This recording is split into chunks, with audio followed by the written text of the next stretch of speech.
what you're hearing are stories of, we're here for Allah and His Messenger sallallahu alaihi wasallam. We're here for something greater. We are pursuing something greater. We can bear greater pain because we seek a greater reward. And that is, at the end of the day, essential to us as people of Iman and people who aspire to be people of yaqeen, people of certainty.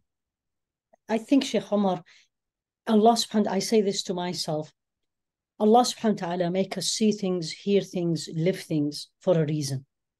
كنا نرى القرآن رسائل من Allah, as you know. The Sahaba used to say, we see the Quran as messages from Allah. Now we have, in addition to the Quran, is everything else is happening. The first question everyone should ask themselves, man and a woman, why not me? Right? We all say when things doesn't go our way, we say, why me? Right? I look at the people of Gaza and I, لا اعتراض على حكمك يا ربي. Maybe because I'm not going to be able to take it. لا يكلف الله نفسا إلا وسعها. But the question, first thing I look and I say, why not me? And my answer is, وَكَانَ فَضْلُ اللَّهِ عَلَيْكَ عَظِيمًا. The grace of Allah upon me. Number two is, now connect the Sahaba, connect the people of Gaza, Sahabiyat and Sahaba.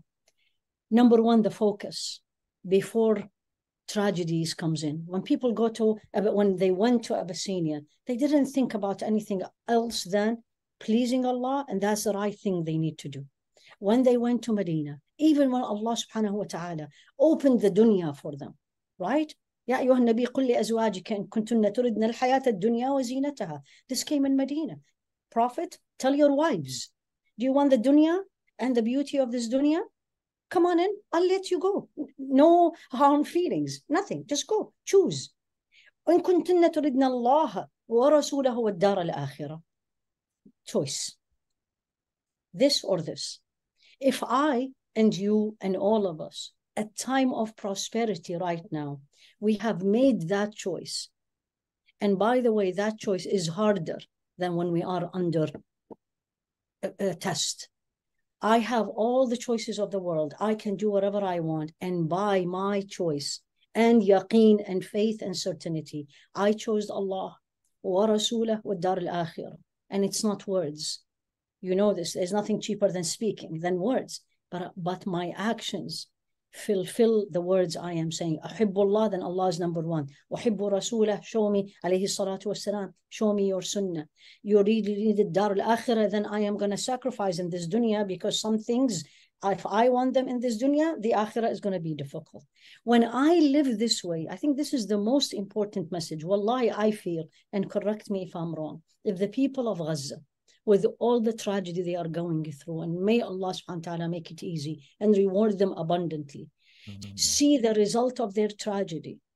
Not only the victory that we know it's going to come, but maybe timing is in Allah's hand, but they see that what Allah subhanahu wa ta'ala made them go through changed us, Muslims. What do you think they will say? That's why you said it in the beginning, and I'm saying to everybody, we cannot be the same people before October 7th. We can't. As Muslims, as living here, not only support, but our relationship with Allah has to change. أَلَمْ يَأْنِ لِلَّذِينَ آمَنُوا أَن تَخْشَعَ قُلُوبُهُمْ لِذِكْرِ اللَّهِ. Hasn't time come that the believers, their hearts surrender to Allah subhanahu wa ta'ala? Let's all make the choice. Let's make Allah, Rasul alayhi salatu wasalam, and the Dar al-Akhirah is our priority. Let's live the dunya. Alhamdulillah, they lived in Medina, all the wives of Rasul alayhi salatu wasalam. But the choice was always please Allah. So when they are tested, and again, the tests came in Medina, you know that the answer comes very easily, exactly like the women of Gaza. You see them right now, right? They are sad, they're crying, but their focus is on Allah. I know Allah will reward me. I know I'll see you in Jannah. You don't say these things unless you really believe in them. وَالصَّدْمَةَ الْأُولَى, when you're seeing your children. And may Allah subhanahu wa ta'ala make us like them. I always say, Ya Rabbi, make them like them. Don't test me. Don't test me, because I don't know how I'm gonna react. But make me like them. When the dunya is within my hand, and when the dunya you decide to take it from me, make me steadfast and say and act what pleases you. دعاء سلام المطيع رحمه الله قال اللهم إن كنت بلغت أحد من عبادك الصالحين درجة ببلاء فبلغنيها بالعافية. Yeah, نعم. Allah, if you have guided someone to a particular rank through test, then guide me to that rank or grant me that rank بالعافية, with ease. You don't ask Allah for the test. We're not asking Allah to be tested like the people of Gaza. We're asking Allah to have the blessing of the yaqeen of the people of Gaza.